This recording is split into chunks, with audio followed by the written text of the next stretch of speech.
A very good afternoon to all of you. Yeah, I am Pooja, and on behalf of Polymed, myself, Pooja, and Nitesh, we welcome you to this panel discussion, which is a topic which is pretty much relevant to all of us, especially to the nurses out there, and of course, the hospital management and the clinicians. The topic that we are going to discuss today is the current healthcare system ready for the expanded role of nurses? Since many of you have joined us in between also, you might be hearing the conversation also about the increase in the responsibilities of nurses, the role that the nurses are playing right now in the pandemic, before the pandemic, and after the pandemic also. So considering this entire thought process, I feel like this is the appropriate time to discuss on this particular topic, as the healthcare system is undergoing a rapid change today that puts a new emphasis on population health, quality of care, and the value of the services delivered. So taking this further today, we have four eminent panelists with us. And I'm glad to say that all our four panelists represent a different segment altogether. So we'll be having a representation from clinicians. We will be having a representation from the hospital management side. We will also be having sound representation from the nurses side. Right. So one by one, let me introduce our panelists to you today. In our panelists today, we are having Ms. Neha Lal. Ms. Neha Lal, she is the Senior GM Operations and HR Services at GCS Medical College, Hospital and Research Center, Ahmedabad.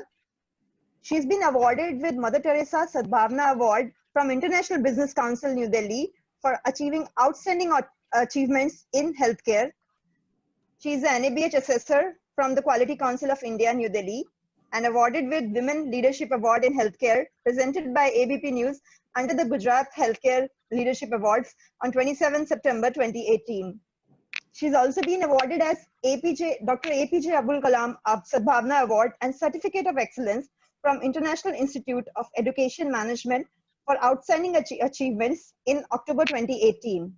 And she's been an active member of AHPI India as advisor and secretary for Gujarat chapter, a certified NABH counselor, and a full-time Quality Council member since 2014. So welcome, Ms. Neha. Thank you, Pooja. Thanks a lot. Now, on the panel with us today, we are having Dr. Garima. Dr. Garima is currently the Chief Medical Administrator at KD Hospital, Ahmedabad. She is the ex-head of Quality and Infection Control at Asian Heart Institute and Research Center in Mumbai. She is an FDA certified blood bank officer, and she is an active member of the Ethics Committee, Infection Control Committee, and Pharmacotherapeutic Committee. Welcome, Dr. Garima. Hello. Hi, Pooja. Good evening. Further, we have a representation from nursing department, and we have Mr. Manjunathan. He's the AGM Nursing and Operations at Apollo CBCC Cancer Care, Ahmedabad. And now we can proudly say he's the MC member for INS City Chapter also in Gujarat, and certified Green Belt and Lean Six Sigma from Indian Statistical Institute. He's a scientific member of International Journal of Psychiatric Nursing. He has also presented a paper at National Conference on Oncology Nursing, where we are now, an update, Gandhinagar, in 2015. He's also pursuing Oncology Nursing, Head and Neck Cancer on Radiotherapy from Sumandeep Vidyapeeth at Baroda. Welcome, Mr. Manjunath. Thank you, Pooja. And coming up next, we are having, last but not the least, Mr. Bhaskar K. Shirahati. He's the Senior Manager Corporate Nursing Team at the SCG Enterprises Limited. He's the Vice President for Critical Care Nursing Society Chapter, NC member for Ahmedabad INS Chapter, NABH accessor from SCHO and pre-entry level. He is a certified member of Karnataka Nursing Association. He's MSc from KLE Institute of Nursing, Karnataka, and a certified internal auditor from AHPI. So again, a warm welcome to both of you, so to all of you rather, from Mitesh and myself. Thank you, Pooja. And we also have Mr. Mitesh over here. He'll be the co-host with me, and all of you, most of you would be knowing Mitesh. He's our clinical specialist in Ahmedabad, and he's known to most of us over there. So taking it further towards the topic, as the topic says, again, I will just, those who have joined late, I will just repeat the topic once again. Is the current healthcare system ready for the expanded role of nurses?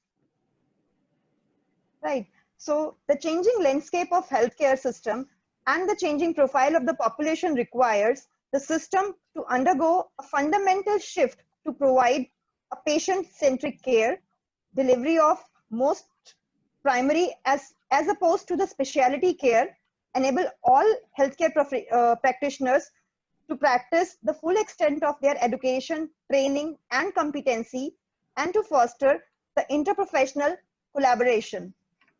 Achieving such a shift will enable the healthcare system to provide higher quality of care, reduce the process-related errors, and increase patient safety.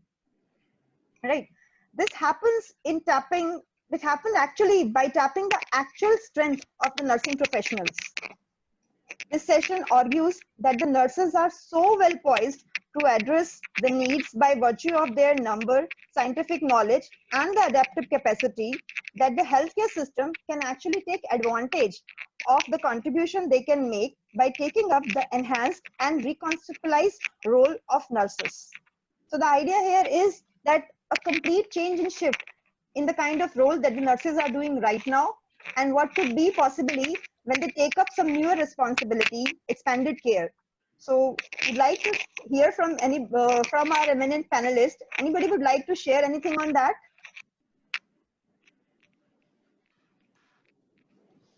Yeah, I'll just add a few words what you said just about today's topic, that is expanded role of nurses.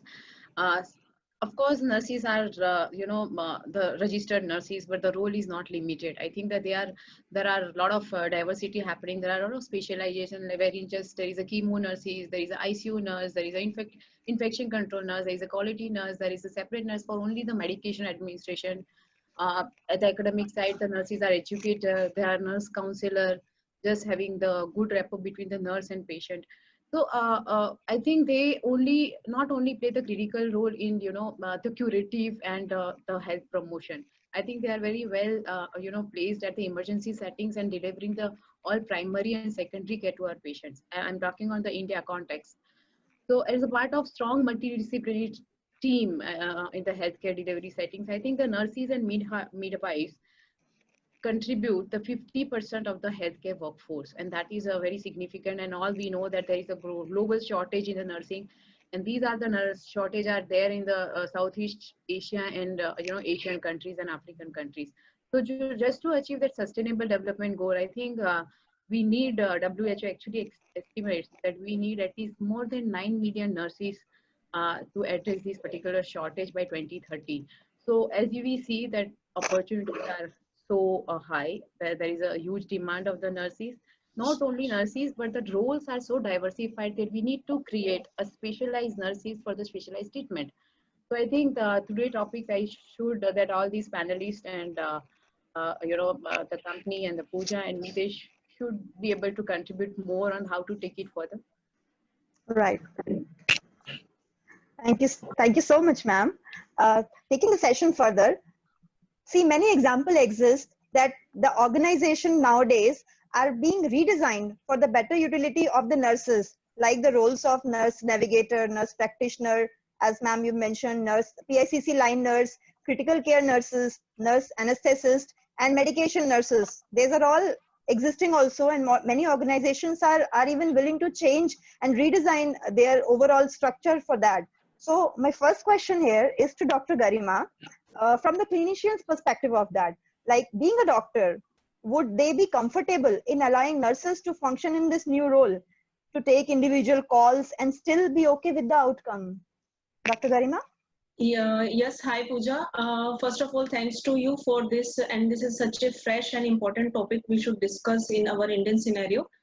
And from the doctor's perspective, I would like to say yes, definitely doctor will be happy to for this concept, and they will welcome this concept, because right now, what is the reason of having this new concept of extended and expanded role of nursing? The reason is why there is the gap between the supply and the demand, as rightly said by Ms. Neha, that the supply is the supply is very small and the demand of the population is very high. That is why the nursing has to some take the burden from the doctor's side and serve for the community.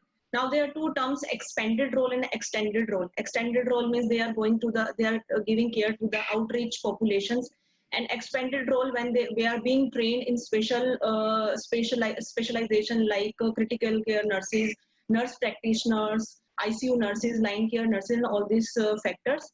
And if I give the example of in my hospital, in other corporate or trust hospitals, the doctors really welcome this type of specialized nurses, because they decrease their burden, they decrease their stress, what they are having when they are taking care of their patient. The most important factor is to how these nurses are being trained. That is the most important factor, because the quality and the training, the acceptable level of their competency, the accountability, and their professional indemnification, all these factors are very important. And this nowadays there is a new term of nurse practitioner that we can say like NPs. This term is very much famous in Western countries, and the NPs doesn't replace the importance of the doctors. They are here to decrease the burden of the doctors, so that the treatment is being provided to the community, to the outreach areas, the government hospitals, rural areas, CHCA, PSCs. And this type of NPs and this type of nurses we can utilize in government hospitals. If you see in a government hospital, like if you just, I can give the example of KEM Hospital, Sion, BJ Medical College, you go to the OPD of one consultant and you can see there is a huge line of 200 and 300 patients, and there is lots of dissatisfaction, and we have seen the violences in medical colleges also. The only reason behind is that there is the gap between the supply and demand. If we prepare a nurse forces of NPs, nurse practitioners, they can just screen the patient, they can give treatment for the minor illnesses, they can refer the patient to the senior consultant. Due to this, the burden on the physician will be decreased. This type of nurse forces we can use CHC, PHC in emergency areas where the doctor is busy with one patient and the other patients require the treatment of require the immediate treatment. We can also use them for the chronic illnesses, palliative illnesses, the disease like hypertension, diabetes, the wound care, the diabetic foods, all these areas. And if we take the example of the developed countries like US, UK, Canada, Thailand, all these countries having this concept of nurse practitioners since 10 and 15 years. In NHS, if you go for any treatment, the first nurse is the first point of contact. They will treat you, they will check what are the symptoms, what are the things can be handled by the nursing level. If they are not able to handle, then only the patient goes to the physician. Due to all these reasons, the burden on the doctors is very less. They are able to provide more clinical outcome. Here in India, the scenario is like that we have not conceptualized this nurse practitioner and that additional responsibility of expanded nurses program so seriously, and that is why still it is in the implementation level. Like in India, first of all, that West Bengal absorbed this concept. After that, government of Gujarat also accepted the concept of NPs, and I think they have started some bridge courses also. But still, it is not in the implementation level. If we assign the whole platform, who are the people, who are the nurses who can apply for these courses, like graduate, postgraduate in specialized areas where they can get the trainings. Like in India, for medical colleges, we have AIIMS, Chandigarh PGI, CMC, Vellore. All these medical colleges are so reputed and well known. The students are coming out from these medical colleges. People are about their credential. They have the same faith. The same type of scenario we have to create for our nurses, so that they can, when they complete their NP course, when they complete their specialization course, the doctors and the community have that same faith that we have in our doctors. Then we have to show them the career pathway. Like after doing so much study, after doing so much education, what is their career pathway, and how these NPs can be institutionalized in our system via giving formal license, registration, accreditation. We have to empower this whole program, then only we can consider that it is a successful program in our country. Right. That was quite a comprehensive view from you, Garima ma'am. It was really like this actually is in a very preliminary stages in India. Not at all if we can say it as a implementation wise, but yes, conceptualization is there, and it's really good to hear from the clinicians' perspective that yes, they are welcoming this move also.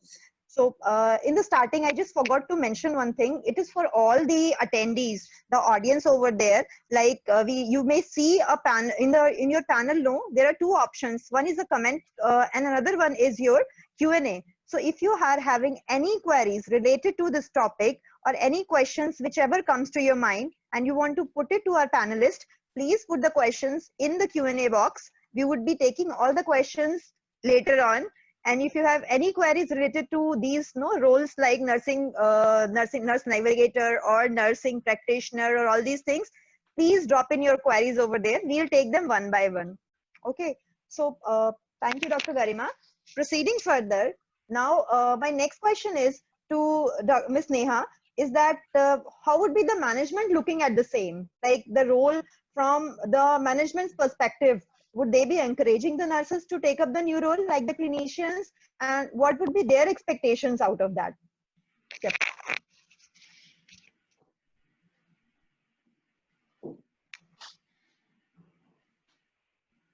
Ma'am, please unmute yourself, ma'am. Sorry, just taking few words and messages from just mentioned Dr. Garima. I think the biggest challenge for nurses, as we know, there is a shortage, there is the compensation issue, there is a professional hazard, there are long duty hours. Besides that, I think the biggest challenge is the education service gap. So as she mentioned, there are a lot of avenues which I think the reform has to be done by the government and from the nursing council. As we see, we have two courses is largely known, that is GNM and BSc nursing, and GNM is also available in regional languages. So what happens is whenever the nurses come out freshly after the GNM and the 6-month internship, they really not at par with the technical requirements, I would say.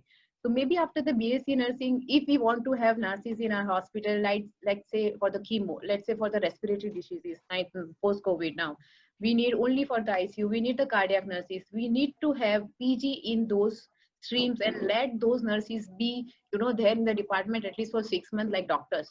Once the MBBS is done, the interns are there for 6 months and the rotations are there in each specialty. I think that would address the technical specification, the technical requirement, what we are lacking in the nurses. So maybe that upliftment from the above is very much required. And of course, the organization would encourage. Why would not encourage? Because as of now, I think all panelists and all the participants would agree with me that we use nurses for the non-technical stuff. Maybe it's a laundry management, maybe it's a housekeeping management, maybe the coordination with the patient and relatives for taking consents, maybe the billing queries and, explaining the financial estimates. And there are a lot of non-clinical works wherein the nurses are getting engaged. I think that is something really bad we are doing with our nursing profession. I think they have to be, those groups have to be encouraged, motivated for their own role. So rather than we can have some innovative ideas in the healthcare industry like nursing call system. So in all the traditional hospitals, there's a nursing call system, and if the patient has something to do with air condition, they put the nursing call system. So I think the nurses are not required for the maintenance complaint. So we should come out with a smart solution where if there is a maintenance issue, you can call and take a hold of the maintenance guy. If you have something related to diet, you can catch a hold of the cafeteria or kitchen guy, not the nurses. I mean, nurses are not the everything above one shelter. I think their roles are very, very specified, and I think hospital and management should look into the details about their privileges and let them practice their privileges. Sometimes privileges are there on the paper and the nurses are not even given the opportunity to exercise those privileges. So I think we have to be openly, from the management side, I would say that we have to openly welcome these suggestions. We have to promote and we have to give them the due leverage and due importance for this whole profession. Otherwise, this shortage as well as the technical differences are going to be there in the industry. Right, ma'am. Pretty well articulated, rather. I mean, this is actually true. Like even we have been interacting with nurses. Like I'm not a nurse, but interacting with nurses, we have seen this thing. This is one of the most common thing that comes up whenever there is a discussion going on. That if a nurse is there, I mean, as a patient, as even in the hospital scenario, they expect everything to be done by the nurses. Yeah, by the nurses. I think that is not really very That's not fair in the coming era. Yeah. absolutely. Absolutely, ma'am. So, yep, it's really good to hear that from the management perspective also, and it would be quite encouraging, definitely, for the nurses who are hearing this thing. Like things are open up. It's just like it's a transformational shift. Yes. It is going to take its due time, but of course, it's like it's a welcoming move altogether. Now, coming next, seeing to the viewpoint of the nurses over here. So, would like to first ask Mr. Manjunathan about the way how the nurses are at present. Like, do you think that the nurses are actually ready for this expanded role? And what exactly are the expectations of this expanded role overall? What exactly are these roles? Because I'm sure many of the nurses out there would be aspiring something like this, but then they might not be having a clarity also on these things. So, Mr. Manjunathan, first we'll begin with you. Like, what exactly do you think that the nurses are ready for this? A bit explanatory from your side. Thank you. Thank you, Pooja, for your question, and I'm glad to be the part of the show. And yes, 100% the nurses are ready. I agree. They agreed for this expanded role, and because when you look at the history of nursing, because already a set of examples where nurses were accepted the expanded role. Because when you look at our the pioneer and the mother of nursing, Florence Nightingale, who had accepted the expanded role. She's the first epidemiologist as well the statistician and the infection control nurse, and who initiated, and still the expanded role, it is keep on continuing in our nursing fraternity. And still the nurses were struggles here and there to getting the opportunity to place them and to take them up in the private and corporate hospitals. But still the nursing leaders and the nursing administrator to find the right person, right potential at a right time to guide them, to place them, to take up, to give the expanded role. So it is more important to finding the right guy at a right place to take them out, to specialize in an area, to dedicating the expanded role in a healthcare system. So rather we are putting the burden to the nurses, just the non-material or the administrative things. Rather, when we focus on them, the clinical work, then we can expect a better patient outcome. And the patient itself and the consultant itself feel that the patient will be in the safety net when the nurses become very specialized, and when the nurses become having a expanded role with certifications and designated in such a role. So this is what I would like to tell. Yeah, thank you, Mr. Manjunathan. And taking this further, I'd like to take Mr. Bhaskar's expert comments on this also. Like because you've been practicing under the same umbrella. I mean, you've seen these, you've made things happen also somehow on the practical grounds also. So would like to hear your experience, and yeah, over to you. Yeah, Pooja, definitely nurses are ready. The only thing is, like, we have two good people, one coming from the management, and the doctor is ready. I guess this even concludes the topic, because we still have this debate all the way around beating India, that is India basically, like in the Indian healthcare system, ready for these things. Few concepts that have come up, like nurse navigator that I see in Mumbai or in, like, even in Delhi or Bangalore, which is not basically taken up in some of the other smaller cities. But as Nyala ma'am told regarding the basically coming it from the education part of view, there are a lot many colleges in India who basically don't stick to what is basically a general basic nursing thing that has to happen. The education that has to happen is not happening. We get a lot many nurses who, like, when they are they coming out pure freshers, they don't even understand the basic of an injection or the syringe, exactly the parts of syringe, in fact. So that basic, the curriculum has been horrible. But we do also know that it is just because of our internal curriculum system and our entire nursing agency across India. Every state functions accordingly. There are few states who welcome A&M courses, which there are few states that don't welcome. As ma'am also said, that there's a local language that can be used. And this is in the few states that is there. Maybe looking into the curriculum, looking into the entire council part, reframing the syllabus is what I would say, like, it is time to come up to close this gap. One way to do is basically to reframe the syllabus. And coming to the expanded role, yeah, definitely there are a lot many roles which we have not mentioned in this panel, but there are amount of another roles that nurses are taken up and they're doing. There are few nurses who are being even unit heads across. One of them is in Bangalore, one of our very own colleague, she is a unit head now. So the journey is quite, it's going to be a very extensive journey, a very long one. To say yes, I would basically say nurses are ready, but at the same time, I would say this generation, this curriculum gap that is there, that has to happen, that has to close up.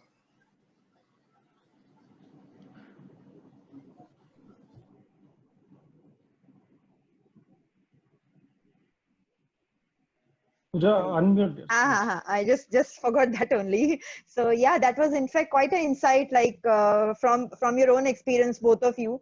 Because the thing was this is where we were coming on to in the next set of questions, which is nurses do have the potential to lead innovative strategy to improve the healthcare system. I mean, this is as far as our understanding. Even all the nurses would agree to this. Nursing leaders do, because we have a large number of qualified nurses, right? However, if we say the regulatory and the policy barriers which are there in our country, they have put up a certain certain limitation on the nurses to contribute in a manner which is expected out of them at present, which we are discussing. So just want to ask that what are the possible barriers that the nurses are experiencing in transforming these practices? So yeah, these are primarily for the nurses. We can start with Mr. Manjunathan. The right question, Pooja, because accepting towards the change climate is the bigger challenge among nursing fraternity. You are asking about the barriers. Yeah, let us come to the barriers. When you look at the barriers, we have certainly 4 barriers, physicians. Will the physicians will accept when the nurses will do the expanded role? Obviously, I do say no. Why? Because NPCC, the Nurse Practitioner Critical Care Nursing, it is given by INC, and it is accepted, and the approval given by the Indian government, and the state government also it is taken. But still, the curriculum is laid down, the courses were started, and the students also they come out and we recruited. Still, it is not even finalized what is their JD, job description, and what they are supposed to do. But as for the law, they are supposed to, and they have the rights to prescribe and administer the medicines. But still, the lot of confusions, and nobody will come up with the solution to giving the proper designation or giving the proper privileges for the NPCC. So here the first barrier is physician. Will the physician will accept them as an intensivist? Will the physician will give the privilege to take them the responsibility in the intensive care unit? It's a big question mark, because the physicians won't allow them equally to give the medicines or take up the responsibility as such. For example, if you take the TMC, the Tata Memorial Center at Mumbai, so there the NPCC has the rights to do all the responsibility whichever it is given in the curriculum. And the PICC line nurses and the NPCC, they have taken all the responsibility. It is laid down as per the law of Indian government. At the same time, I would like to share the CMC Vellore. The CMC Vellore has the departmental head. Department of Emergency has the emergency head of nursing, emergency head of medical. Entire unit has the nursing head, that is different scenario. But each department has the one unit heads, one unit in the sense the departmental head of nursing and the medical. So they take their own decisions, they create their own policies and they lead them. For example, Ravi. So Ravi, he is the one, the emergency head, and he become heading the entire unit, and he is the one, the associate dean of the emergency and the disaster management of India. So this is how the clinical management takes place, the reputed institutions. So is it happening everywhere? No, not at all. So the single peanut or the single part of the healthcare system may not give the solution across the healthcare industry in India. So this is one thing. So when you come to the next barrier, the public, will the public able to accept, will when the nurse will go and give the anesthesia, or when the nurse will go and give do the surgery, will the public will accept? No, not at all.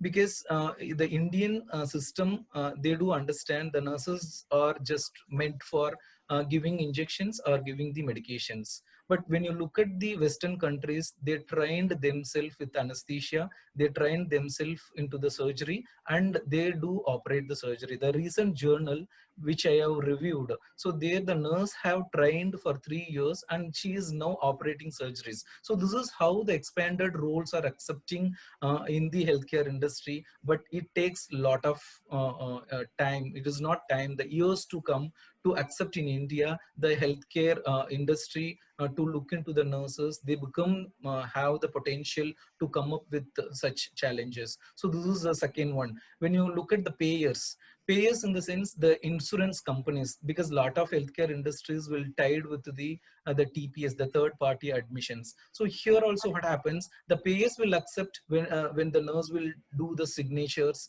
in the form or whatever the prescribed formats, or when the nurses name will be there in the form, certain prescribed form, will they accept? They're completely laid down the format of the insurance company to be filled by the doctor. It is not to be filled by the nurse. Will they accept first? No, not at all. And will the patient will accept when the nurse will go and does the things with the patient? No. So it takes a lot of time to change their mental thoughts to accepting the nurses in the healthcare industry. So this is what the 4 barriers I would say the nurses has the challenges to come up in a healthcare industry. Yes, Pooja. Yeah, that was quite a comprehensive way to describe this thing. Now, the same question, if I put it to Mr. Bhaskar for his views on the same, like you've been dealing with different domains, different geographies of India, traveling all across and seeing the way how nurses are transforming into these roles. So, what do you feel as the major challenges that the nurses are facing at present to get into this transform new role? Ms. Pooja, Manjuna put it into 4 ways. First of all, I would like question on this platform. All the nurses are basically, are you okay taking up the challenges first thing? Because we itself have various segments. There's like MBBS, and then we basically get into your post graduation. They have this pitch perfect syllabus to them. We have something called as GNM, and then you have something called as post PSC. Then you come on to something called as BSc nursing, and then there's something called as MSc. But you look at the entire curriculum, there is no change in the curriculum. One.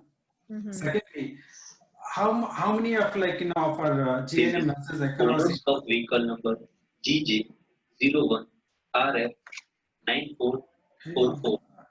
I guess this is coming from somewhere. Okay, so I guess this was one of the barriers. The first is the nurses itself has to change their view. Yeah, fine, we are ready. We can take up the new expanded role. One. Second, whatever roles that we see across, whatever we initially mentioned, medication nurse, there's a nurse navigator, there's a nurse practitioner. All these are cut corporate terms that we are putting up. You don't see them in government setup with great difficulty. It's class 2018 when the designations were changed across India. I mean, till that day, we were calling people as matron and all those things. I was really concerned, is this matron word really having any value in the abroad?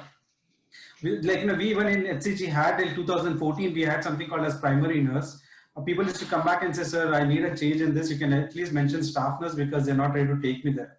So such terminologies which are still prevailing, which the practices which are there, okay, you being a nurse, you're going to do this XYZ job. As Manjunathan rightly said, I have a lot many nurses, even connected in abroad. Nurse decides whether the patient has to be ventilated or not ventilated. The ventilator has to be taken off. I mean, to that extent, the privileges are given. So where is that in India? And this is the same Indian old nurses who are studied in India, who have been completely registered in India, and they're going there and practicing. The practice has to make a huge difference, because we all know that curriculum is not going to make any difference. The practice has to make a huge difference, which is one of the other barriers. And then, as rightly said, the social stigma. Will the entire Indian country, where now also if you go and talk about a nurse, the nurses itself, like, in society, they don't say that I'm a nurse. They don't proudly say that I'm working as a nurse. When that is a stigma that you have, like, like this is going to be the biggest barrier, or like the biggest mind change that has to happen. It should be a pandemic, in fact, like, to change something. So I guess these three barriers basically need to be conquered by nursing fraternity itself to come up, and then, like, maybe with help of medical fraternity, things can change.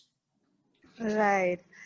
Very aptly quoted. In fact, based on the communication and the discussion that we that with both of you, there is something more which has come to my mind, which is like it is more of a not only external, pretty much is an internal also in terms of the barriers as far as the nurses are concerned. So the internal barriers that the nurses are having at present, because not all the nurses, they even as you rightly told, Mr. Bhaskar, like they don't introduce themselves proudly also as nurses, right? So that's So there what are, yeah. I said. We as a nurse have need to understand that we are no more under doctors. We are equal to doctors. We are. I mean, there's a lot many platform wherein basically this is discussed and this has been clear to. It's a multidisciplinary approach. But then nurse himself, like nurse itself, like within itself, it should come like, yeah, I'm a part of this team. She should be prepared for her patients. Is what I say. I know we spoke about communication last time, and we also spoke about how to attend rounds. So like, basically the nurse is not prepared. Obviously, like, where does it basically start from then? If 4 or 5 or 6 patients, all I need to know is what happened in the last 24 hours. If that is not coming, and then, like, the expanded role is like, far away. Right. It has to be settled in first. Out, of course, would be requiring definite efforts from many of the people. But yes, the internal motivation and internally deciding that we are fit for the role is equally important. And this is for all the nurses who are there on our forum, who are listening to this entire communication. Now, after hearing from the nurses, I would just like to say to ask to Ms. Neha, like what kind of support would be there from the management side which can be provided to the nurses in expanding this role actually into practice? I think NABH has started this nursing excellence program. I mean, the NABH only for the nursing services. I think that particular chapter and standards have got a very detailed and vital role on nurses. If we follow that, I think if there are couple of chapters with the objective elements only for the nursing fraternity, for the nursing profession.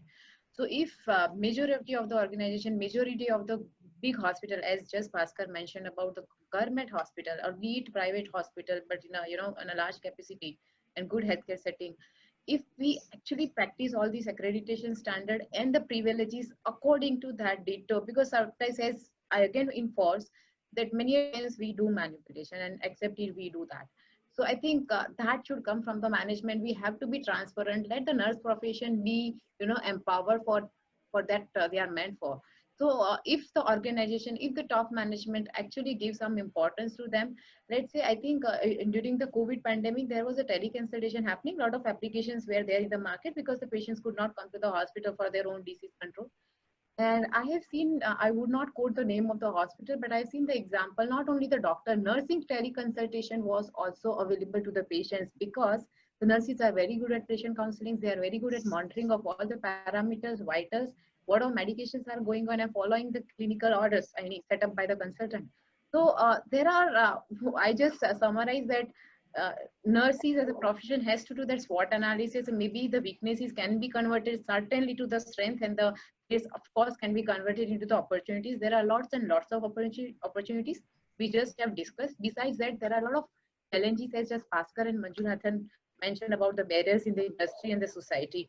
I think if we take it up, all these crux and the whole message to up to the government and to the nursing council members, maybe some reform or some changes in the curriculum, in the academics, and how to follow practically in terms of designation, giving them the proper weightage in terms of hierarchy and all that. I think that would address and that would bring in some changes in the industry, and then we from our side could do something, let it be a doctors or any other paramedic staff. I think the nurses are, as I said, they are the 50% of any workforce, and I think they are everywhere. And without nurses in the COVID, if you say, they have done a credible job. Everywhere they were working in all the wards in COVID ICUs. I think salute to all these corona warriors, especially nurses. So they can do really wonders if we address their issues one by one in a very systematic way, like other countries, other developing countries. Right, right, ma'am. So, taking this further, as the question was aptly, in fact, one of the major barriers that was raised by Mr. Bhaskar as well as with Mr. Manjunathan, that the clinicians, from the clinician side, the acceptance of nurses into this extended role. So my next question is coming to the same scenario, is that under the current situation, it is hampering the ability of nurses to contribute towards this innovative healthcare delivery solution, like the extended roles and all. So various key nursing leaders have raised a concern that nurses, even on being qualified, they find it a quite demotivating that nurses with even excellent clinical skills are not provided to perform even simplest of procedures, especially when you compare it with the Western part. So would like to hear from Mr. Manjunathan and Mr. Bhaskar, being a nursing leader, how do you look at amending these expanded roles and still ensure that the legal agencies or governing bodies are on the same page? So we can start with Mr. Bhaskar this time. Yeah, Pooja rightly said, like, we could understand what was the deficiency and, like, what exactly are the requirements in the industry itself. If just to come out, like, from HCG point of view, we have, like, we started PICC line, wherein doctors did train the nurses, and then the nurses itself are doing the PICC line. When this happens, the cost on the patient is literally down. I mean, it comes up to somewhere, if a doctor inserts the same PICC line is taking, I'm just giving an example of 75,000, it goes down to, if a nurse is doing that, it goes down to almost like 14,000. So the impact is not only on the clinical part of view, but also the financial part of view, one. Second, if I'm not wrong, like, Neha ma'am would agree on this, lot many quality nurse, like, executives across the India are basically having a background of nursing and then either doing MBA or something about it. So when you look at such things, like, when there's a detailed training that goes on, when you basically, I mean, lot many hours go in this, but then, like, this detailed training has to happen, one. And second, the protocol across the country varies. I mean, you go to any other hospitals, so you go from geographical, as I said, I've been visiting geographically across, the protocol for the same illness, same business, same XYZ keeps on changing. So this is one area where, like, I guess India, it's going to take a number of years to, like, really come on one particular platform when you compare to Western industries. Like when I was just, I mean, like, we were just discussing with this one of the international forum, wherein, like, I clearly said that Indian nurses are not allowed for, like, central line. They can assist, but they can't insert. And the arterial, like, in fact, the arterial line. And I was like, like, many people are shocked because the same Indian nurses are doing it abroad after a certain set of number of trainings, and then there's a certified course that they undergo. They've been legally allowed to do it. This all is, again, like, the basics is back to the India. We also do have such courses. Now, the only thing is whether, like, the private hospitals who have their certificate, or the, like, HG certified, there's GCS certified, there's Apollo certified, or there's KD certified. Will this industry be okay taking such certification course outside is one thing. As Manjunath was just talking about NP also, we just right now wanted to have this NP thing in HCG. We did a good number of research. There are only 13 institutes who basically run this course. Now, again, this is not like, since Nursing Council has not given a complete green go. So it is like, the organization has self-certified it. So will this certified course be okay with the entire health industry taking further is what the question lies. I mean, like, if not, we can do enough because as 50% of being the workload, I mean, the manpower in healthcare industry, I mean, basically we can drive it from A to Z, but is this industry basically ready for all this certified course, or is it waiting for government or legal things to be, like, approved, and then, like, only the nurses can function? Yeah, it's got to be a complete, like, shifting things altogether. Like, A is a hospital by hospital basis, B could be a fundamental change in the curriculum or the governing bodies itself on the role, both these things. So considering that, would like to hear from Mr. Manjunathan also on the same perspective, like what could be, like, how exactly do you feel as a nursing leader? Yes, Pooja. Obviously, the INCs and the state and the central governments has laid down very good curriculum, no doubt in that way.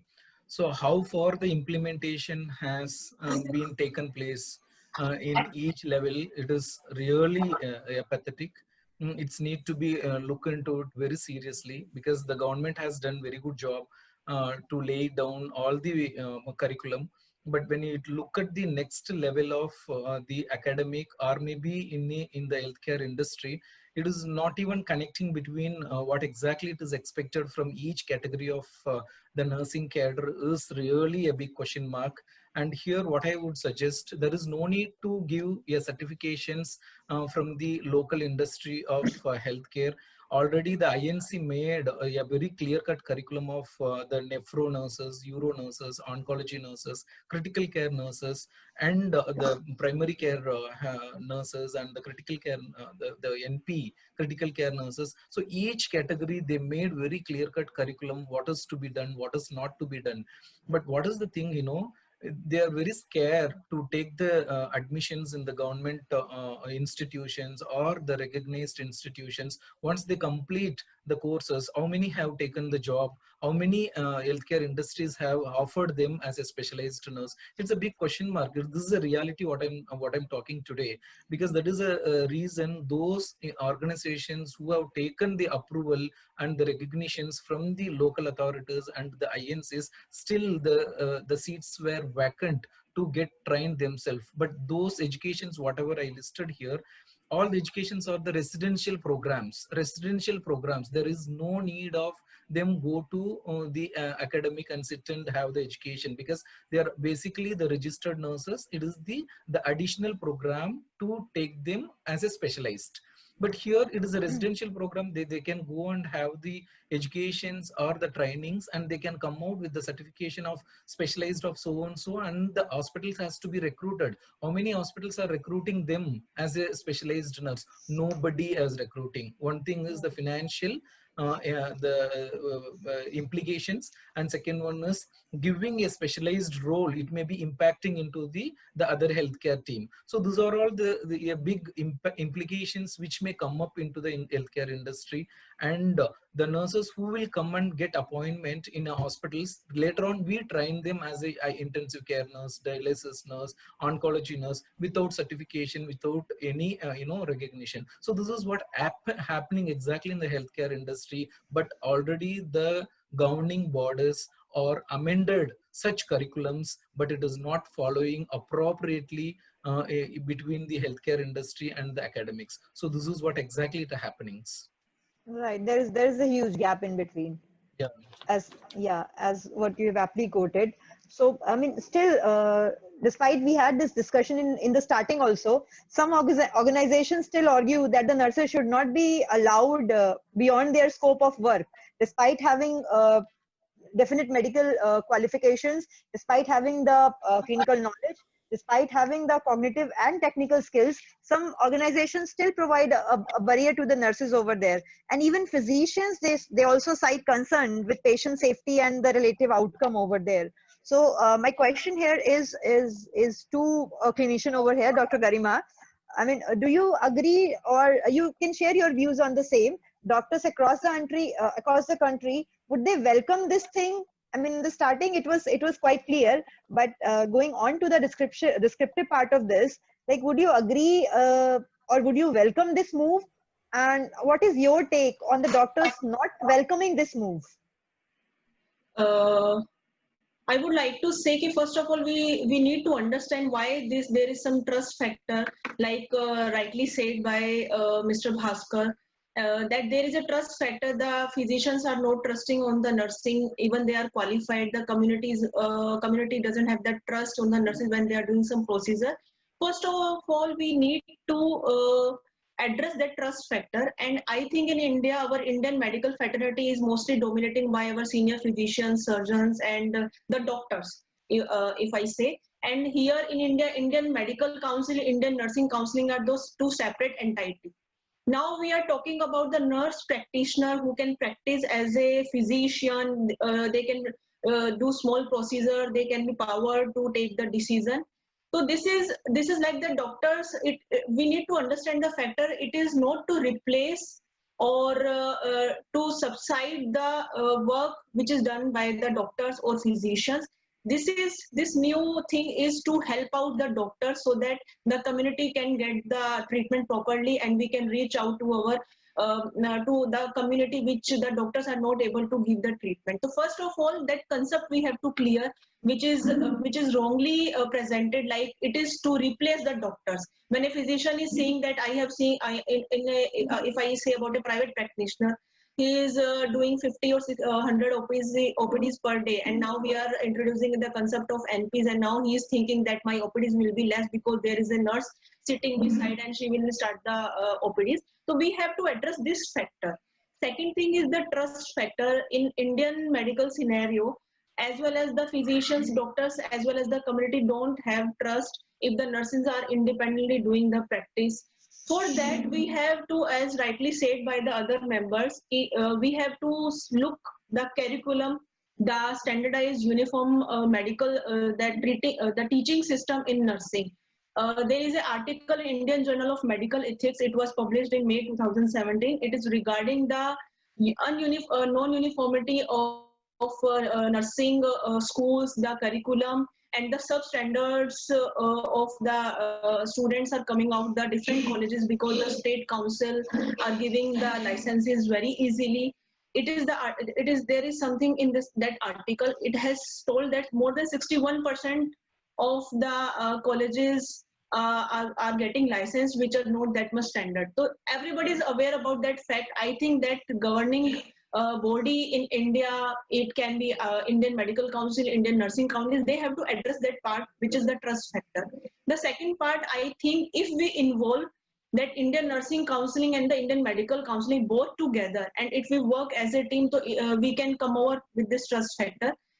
I just give the example of when a resident doctor, postgraduate doctor is doing the super specialization in different hospital, like we have different government organizations which are very famous for super specialization, KEM, BJ, CMC Vellore, and there are lots of medical colleges. If we start this curriculum with the senior professor in medical colleges who are providing super specialty services, the professors who are giving training 1 or 2 years course to our nurse practitioner, they must be having that faith, and these people only can spread this faith in the community and to their doctor friends, because they are not aware which type of colleges they are coming from, which type of education they are going from, which type of training they are taking from. If we start the curriculum in the private hospital, even there is a question mark. But we have very good organization in India like AIMS. They are very good organization. The training process, the curriculum should be very stringent when we are talking about the nurse practitioners, and we are giving the privileges to the nursing to doing the procedure and to doing the physician consultation. If we merge both of these teams, the overall end result, everybody wants the public health care to decrease the cost of the healthcare, to improve the quality, at the end the patient satisfaction. To my point of view, if we take the help of medical fraternity, the professors, the physicians, the senior surgeons who are already working since many years in the medical college, and we start this program of nurse practitioners under them, it would be worthful and it may get success in India also. The right training and the right opportunity with empowerment of the nurses is the only key to get success of this curriculum in India. And yes, the doctors would be part as a catalyst to give them training in postgraduate programs, in different programs, by empowering them. In fact, the JCI, Joint Commission International, there is a chapter of nursing empowerment. Whenever the JCI auditors come in India, I have been experienced of JCI accreditation. They have these questions to our Indian nursing, what are your skills, how can you empower your skills, and all these questions. But our team is not much aware about that. But what is nursing empowerment? It will come with we have given the lots of responsibility, but we have not given the rights to the nurses. And for that, the nursing curriculum from the beginning of the selection of the candidate, like we are doing in the medical fraternity, there is an entrance exam, then it is also in nursing colleges. But for nursing practitioner, we have to take help of medical team, then only it will be successful in our country. And if we are talking about abroad, like in NHS, UK, if you talk about NHS, this program is going on since years. And the research says there are few journals which the article published in the journals like International Journal of Advances of Nursing Management, UKCC, United Kingdom of Central Council of Nurses. There are articles which has shown that when the patient come in contact first with the nurses, the outcome is equivalent as per the physician. The cost is lower and the patient is more satisfied because the compassion factor a patient is getting maximum from the nurses. The counseling part is the best of the nurses. Everybody is aware about that. There is no debate on that part. So I think via combining these two groups, if we sit together, if we define the curriculum and we decide what types of legislation, what type of certification we are going to give that type of courses with the help of physician and clinician, we can get success in that part. Thank you. Right, ma'am. It is like it's like INC and the Indian Medical Council, of course, because they are two different domains and they are working separately. If we combine, and if a combined thing comes out, definitely that would be for like it would be absolutely in that way. It would the catalyst as a role. The clinicians can play a role of a catalyst in expanding this particular domain of expanded role of nurses, right, ma'am? So my next question is to Miss Neha. Like Neha ma'am, like as Dr. Garima has also told about the acceptance and the role of being a catalyst in expanding this role. What do you say as from the management perspective? How do they expect this role? What kind of the challenges they can feel out of this role? And at the same time, what role does the management help in extending this particular role of nurses?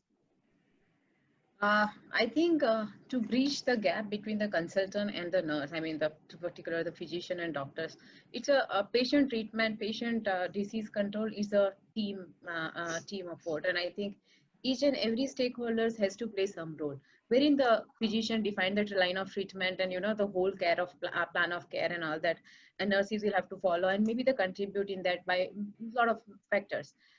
Just from the management point of view, I would say that we should have continuous nursing education, that is CNE like CME.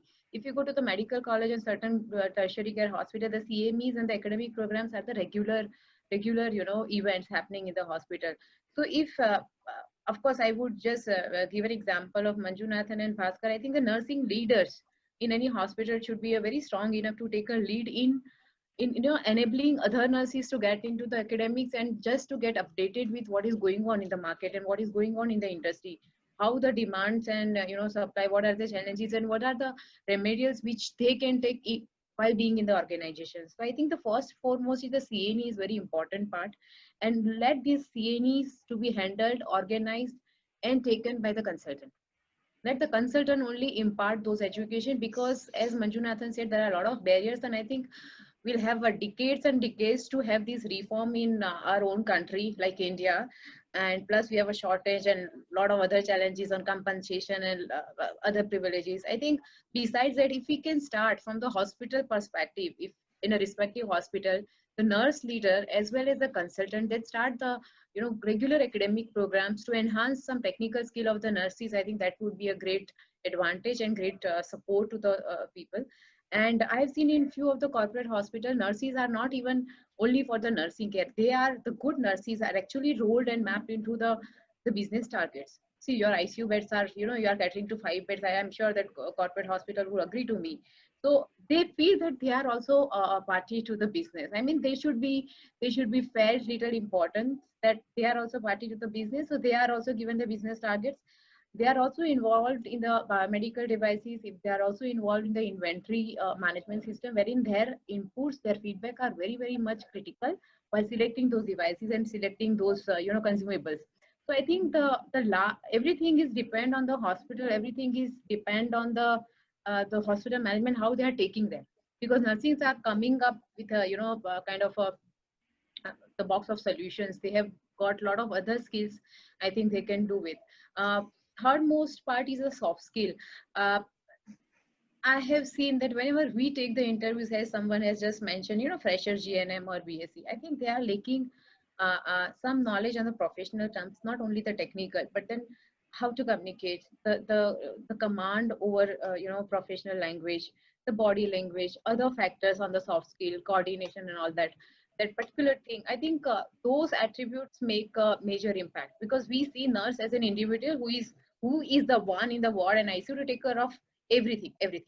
So I think those little bit of administrative soft skill and maybe the coordination skills are required in the young nurses when we are actually talking to the millennials. And these have all, and it's not like that, earlier times we really had a very hard time in, making nurses learn the computers. Now computer literacy is very well there, mandatory in the nursing curriculum.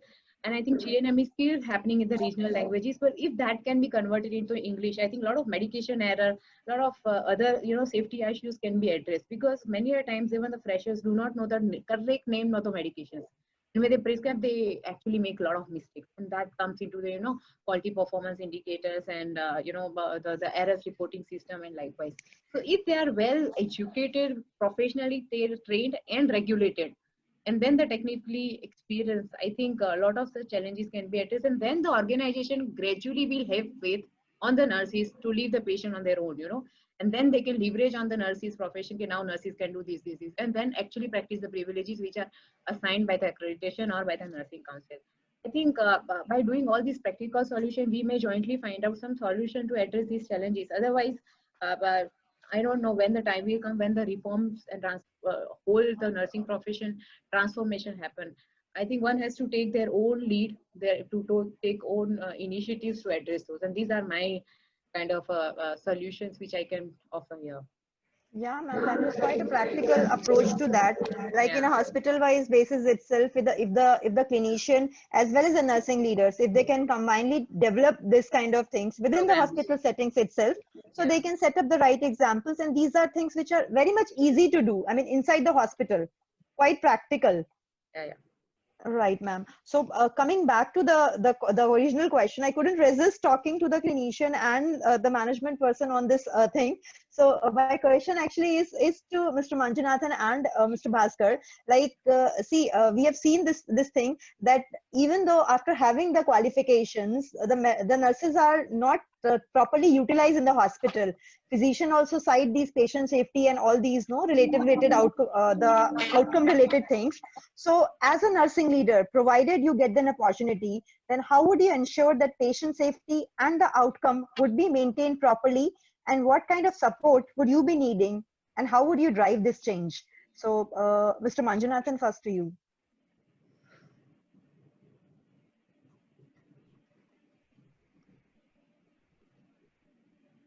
You'll have to Please unmute. unmute. The patient safety and ensuring the safety at a right time, it's more important. Yes, obviously I do accept it's only the purview of the nurses and the supportive team. But how this can be ensured? This can be ensured with the structured, which comprises of policies, protocols, SOPs, and the clinical pathways, and more importantly, I would say the processes and mapping. So when these things will be there, the safety can be ensured. So more than this, whatever I listed, the training and periodical evaluation and 4 eyes watching. So this only will ensure the safety of patients. It is not just, yes, the policies, SOPs, clinical pathways, processes and mapping. Yes, those are all the things which is mandate to have, but that should be reached into the ground level with all employees to ensuring with the training and re-ensuring with the periodical training, evaluating them and continue observations. That is called 4-eye watching. The levels of observations will always help us to give the safety net to the patients. And once the patient will safe, the organization will be safe, and the leaders can sleep without any tensions. Every day the leaders will wake up with the tensions. What happened? What is going to happen? Will I go to the hospital? I may get a complaint. What was happened next night? So this is what the cacophony which we have every day in our hospital. So this is a challenge we have, but every day we will ensure while leaving the hospital, we will ensure the things are in a place, who's in the duty, the senior staff are in the duty, how much combinations between the seniors and juniors were deployed in the area. So this is a way we will ensure every day leaving And every day when we come up morning into the institution, the same tensions we have. So it is not just looking at the things, but placing at the things at a right time into the right place and ensuring the things twice, it is more important. Right. Quite aptly described by Mr. Manjunathan. Would like to take Mr. Bhaskar's view on the same also. Like how, as a nursing leader, would you ensure? Yeah. It's been like in the last 30 minutes we are discussing on few of the terminologies like registered nurse, we are talking about privileges, we are talking about credentials. This was just a general question to everyone. Apart from your NABH hospitals, which other hospitals basically term such things? I mean, there are like endless hospitals which don't even have, they don't even know, the nursing head is not even aware of the entire hospital capacity is not even like, aware about something called as privileges. There's something called as competency check that has to be done. Yes, patient safety is the first and topmost priority for any of the healthcare workers, because since they being our customers and they are the people whom we basically are there. So like, I would just like the simple solution for this is like, why don't we like, being an Indian government, come up with something called as like, minimum accreditation for all the hospitals across. Maybe doing such something like, even ma'am told about about empowerment. There's a chapter in NABH Excellence, there's a chapter in NABH also that speaks about empowerment. But if I go to any like ordinary hospital and I ask what is empowerment, obviously nurses will not speak a word on it because there's nothing written in their curriculum. So something of a single process that has to happen across the country, wherein these common terminologies are common across one. And then like, as we said, simple processes like, competencies, privileges must be, I guess like, every hospital, when you go and like, the doctor has his license, in that license, it is clearly mentioned that he or she is only practicing this particular scope of service. An adult person is not going to come down like, come down for a pediatrician because it's out of his scope and he'll not do it. Likewise, it has to come for nurses also. That set of privileges are given at the time of freshers. If you have a 1 year of experience or 2 years, this should be what it is. Then various specialties are there, which are there. But this is only seen in accredited hospitals. This has to come down to the local level. Then I guess there will be a change. And then we can definitely ensure patient safety and also allow the nurses to have their expanded role. Right.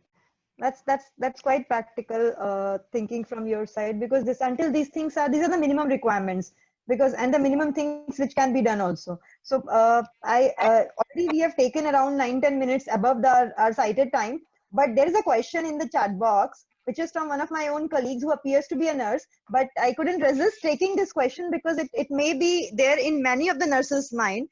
There's a question over there which I would like to throw it up to all the panelists. I mean, I would like to request all the panelists to address this question, because in the panelists we have 2 nurses who are actually nursing leaders, we can say them, and they have actually worked a lot in this domain.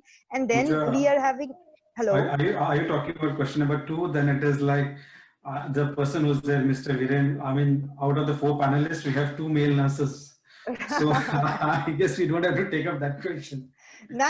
It is coming to, it is coming in the comment box here. It is there. The question is like that: how to overcome the change in that public image of the nurses, that the nurses is there just to meet the basic needs of the patient rather than the complete treatment in the hospital. The same thing that we were discussing, the extended role. So he has just put it up as an image to the public. As a nurse, what we can do, that is for the as an expert like opinion from both of you, and as a service provider from the hospital management side, would like to hear something from Neha ma'am also. Many of the nurses would be having this thing in their mind. Okay, we have done all the discussions, everything, but then still there is an image over there at least. So what could be few tips from your side? And same question to Dr. Garima also. So shall we take the nurses first? Obviously, of course, please. Okay, so we'll start with Bhaskar. Mr. Bhaskar, you can just add it up to this. Yeah, I mean, basically, if some of the nurses want to like take up this into their day-to-day life, first of all, they need to understand what I'm being practicing is a discipline job. It's not just like I just come 6 hours, I do and go one. They need to understand the criticality of it, how much difference is their particular opinion, suggestion, or that instead of critical decision making is going to make one. Second, as you rightly said, we have been discussing about in our about me calling myself nurse, me making a good change factor, like, yeah, I'm a good nurse. One, you need to understand that you are the important part of the team. Okay, it's not just, okay, I'm just a nurse and there's a doctor who's going to come and yell at me. No, you need to make that change from within, from day one practice. So maybe, like, sticking just to basics, understanding your basics, being with along with your your doctors and everything. And as rightly said, CNAs can help out various of the practical modes, or, like, there are a lot of trainings that are happening for nurses. I mean, we've even got to know, and, like, a few PSC nurses are also in government jobs now, like, in basically in the term of IPS, IS officers, wherein they have a background of nursing and they're still getting into things. And there's, like, even I've come up with one of the BSc nursing girl who's an pilot in one of the flights, regular domestic flights. So things are changing. It's only the the view that nurses have to change. It's not merely, like, just running with the dressing trolley behind doctors. It has changed. That change has to start from every nurse in India who are presently practicing in India. And then again, as I said, sticking back to your basics, your discipline is what I would suggest. Yeah, Mr. Manjunathan, from your side? I would say that the nurses should speak up. They should speak up and accept the challenges. And the third one, I would say that they should update themselves. Most of the nurses, they become, once they trained BSc, either BSc or the GNM, they become auto mode. They come to the duty, just they will look at their orders, they deliver, they will go. So this is what it's need to be changed themselves to accept the challenge. They should speak out, and moreover, they do think that the empowerment will give somebody. Nobody will give the empowerment. The empowerment should have themselves. The empowerment should have within them. They should speak, they should talk, they should rise. Then only the people will, give the recognition. They'll accept the people, and they can come out of it. When the nurses will speak in the clinical industry, they become the partner of clinical decisions with the physicians. Otherwise, it never be the solution for the nurses. Even if you look at in my organization, the 90% of nurses are in a auto mode functions. Even we are pushing them, giving a continuous training about the the way they communicate, the way they should come up. And we do give the continuous the continuous nursing educations and upgrading themselves. Even they are not ready to do themselves, because they become habituated, and that is a major stigma what they have, either within the clinical industry or maybe in the public. This is what the Mahaling has asked the questions. How we can change this? The nurses themselves should think and come up with the solutions. It is nobody will come and give the solutions. We cannot blame the healthcare industry. We cannot blame other consultants or maybe the public. They should come, and they have to be the part of clinical decisions. Then only they will get the recognition. Otherwise, unless they won't get it. Right. That's quite an internal and a motivational thing for all of them. Like, we need to start within. There is no other driving factor over there. So would like Dr. Garima also to put her words over there. Yeah, ma'am. That rightly said by the both. Actually, they have to they should have that acceptable level of competency, and they have to take participation in the clinical things, the clinical rounds, and the clinical. They can give suggestion. I have seen very good nurses in my post graduation program. In fact, if you see the post graduation programs, most of the resident doctors are trained by senior nurses, and this is the fact. And they have utmost respect for on these senior nurses. And I have seen the doctors, they are totally rely on the nursing judgment. They rely on the rapid response team. They rely on the critical parameters are monitored by the nurses.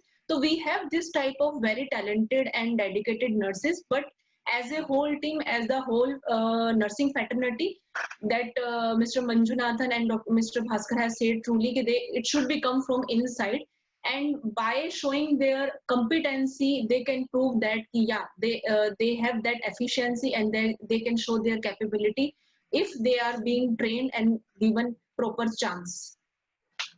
Right. Very aptly quoted, ma'am. And now, last but not the least, would like to take a word from Miss Neha also. Neha, ma'am, your views on the same. Yes, Pooja, I think the question is very much important and challenging per se. But then I just quote one example that reminded me something which, in community center or maybe in the rural area, still the deliveries are happening with the ANMs and the IABN. I think they are the most experienced and where the consultant actually have, enforce their trust and faith. My sister and my nurse will take care of their entire, obstetric delivery. So somewhere I think in urban areas that factor is missing. I mean, although they have the A&M working in the clinic or in the small nursing home or small hospital, but still the consultants do not rely them because I think the new generation what has come up after GNM and BSc, I think they have lot of things, lot of factors to address unlike earlier times. So there is a huge demand, there is a huge expectation from the patients, and there are a lot of regulatory affairs which is happening. So a lot of consents are there, a lot of, the law and order are such where the patient and community awareness is so much so high. So I think by protecting all these compliances, I think we are losing our own technical, quality of care. So besides that, I think as the nursing leader have just mentioned, I think nursing have to consider themselves first that I am the nurse. I think they should have a proud saying that I am a nurse like a doctor in community. So whenever what I consider always that whenever the nurse take the admission in the nursing college, let's say they are nurse. I mean, we consider in a community that she is a nurse or he is a doctor. So whenever they get into their first year, we consider them as a biggest community role, that is doctor and nurse. I think they should restore that particular faith of community while progressing ahead in their academic career or maybe later on the job wise career.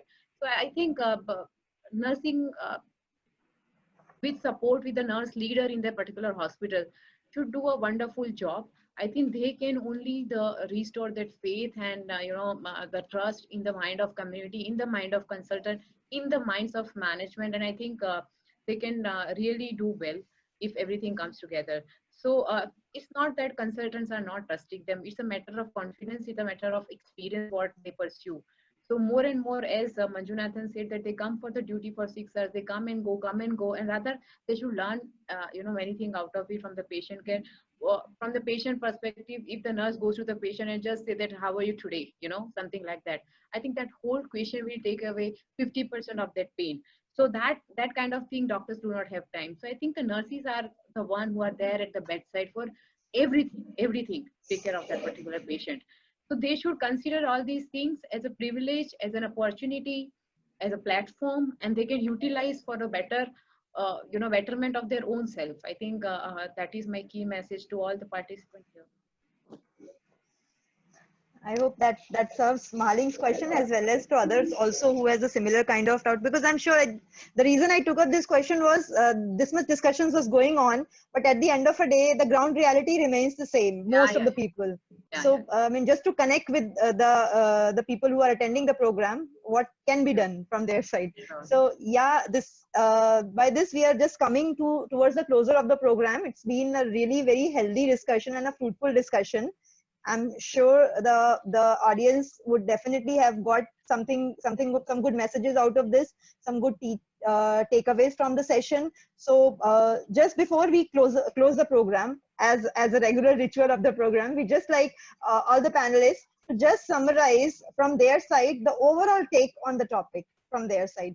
We'll start with Ms. Neha, and then we'll proceed according to the order. So we'll start with Ms. Neha. Yeah, ma'am. I think closing the education service gap, that is something we all four are looking at. And I think we have covered that particular point in our talk. So maybe if we can take this ahead, I request the Polymedicure to take this message ahead to the regulatory and do something for this professional. They are very, very compassionate. They are a deserving community we should always support with. So I think that one line goes to many aspects and to many directions. Yes, quite to the point, ma'am. Thank you so much. And Dr. Garima, over to you. The conclusion of all this discussion, I think we need to work on the clinical nursing education, and we need to focus on the competency of our nursing colleges, nursing schools, and we consider the curriculum. And also with that, we can take the help from the medical professionals, professors of medical colleges, and involving the both fraternity together, we can come up with a better outcome. And I think in that way, the trust factor will be removed, and the doctors and the community both will accept this new concept of nurse practitioners or extended nursing care. Right, ma'am. And coming to Mr. Manjunathan, please share your views on the same. Just a concluding remarks. Of course, as the topic says, either we are ready for expanded role. Yes, of course, we are ready for the expanded role into the healthcare industry. The current scenario, the COVID itself is a bigger example how the nurses are accepted the expanded role into the, in the pandemic crisis. They are the one who have been now the caretaker, phlebotomy, or maybe the counselor into the current scenario without resisting anything. So this is one of the NAC example which the nurses are accepted into the current healthcare scenario. And I would like to suggest more than the curriculum, bridging, the nurses should come up and speak up and identify themselves who they are. So it is a more important one actually, because the nurses were only the listener and follower of the physicians till the time they will be like this, and they will be keep talking about themselves as a stigma into the healthcare industry and into the public. So they should come up and talk about the things, because we have the lot of examples. Miss Gracie Mathai, she is the CEO of the hospital, and Dr. Santi, she is the CEO of the Apollo main hospital, 750 bedded hospital at Chennai. And Ajita Nair, she is the CEO of the Avitas Hospital, Palakkad. And Radhi Balachandran, she is the Assistant General of Government of India for Ministry of Health and Family Welfare. So there are a lot of peoples, and my seniors, my classmates are the IAS officers and IFS officers and revenue commissioners today. It is not just the nurses' life will end up just obeying and listening of the doctor's orders. They have high intellectuals. They should come up and they should identify what they are exactly. So this is what I would say. And finally, the acceptance of nurses change role is very important. So this is my end message. And thank you very much for this wonderful opportunity. I'm glad. Thank you, Mr. Manjunathan. Over to Mr. Bhaskar for your closing remarks. Yeah, as Manjunathan rightly said, we are ready. The only state I would say is nurses need to believe in themselves. For just an personal example, sooner or later, like in a month down or two, I'll be shifting out to completely to operations, because there's a project that has come up, something called as operational excellence. So shifting from a nursing head to something into quality, then into HR and learning, and finally dwelling myself into finance and operations now. So I guess I have lot many examples in my institute itself who have been just a nurse, and then there is someone who's an ITian also now. She was involved in IT complete project, and she handles the entire grievance of all the issues raised by, tickets raised by the nurses. So believing in self is very important. Not sticking to just something called as a bedside nurse. This stigma has to go from each and every nurse. And then, as Manju rightly said, they have to speak up. They have to also feel they are a part of the multidisciplinary approach team that we have in across. And as ma'am also said, the curriculum part has to be worked on. Hopefully, this bridge sooner or later just closes up. That's it. Thank you, Pooja. One thing I just would like to add here for all the attendings and all the nurse fraternity here, that they should use maximum technology if they want to get away with all the manual work, get away with a lot of errors, and making them useful in other technical technical competency. I think if they encourage and they use this particular media and platform of IT, let's say HMIS, let's say whatever program and whatever you have, I think that would make them release with a lot of other other things which are there from the AGs, and I think that would make them move from one particular platform to another platform. There are lots and lots of things happening on these platforms. So I think one should really encourage this move, and all the nurses should take it so positively and participate in all the tools which any hospital is implementing for the operational excellence. I think that is a win-win situation for hospital and nurses both. And with that, I just thank my special thank to Bhaskar and Polymedicure for having me here. It was very nice interacting with all of you. It was indeed a learning experience for me as well to get to know a lot of things. I would also like to thank my fellow panelists, Manjunathan, Bhaskar, Dr. Garima, Mitesh, and Pooja. So thank you. Stay safe. I have a very nice evening ahead. Thank you. Thank you so much, Thank Mitesh and Thank you, Pooja. ma'am. Thank you all. Thank you. Thank you. Yeah, It was a thank really you, nice everyone. discussion. Yeah, thank you so much. Yeah, thank Yeah. you to all the panelists for spending the time and sharing your expertise on the same. I would also like to mention special thanks to Mitesh to getting me also in here on this session. It was completely like a good learning platform. Thank you, Mitesh, for all the things. Thank you, Thank you, everyone. ma'am. Stay Thank you, safe. Thank you. Bye. Thank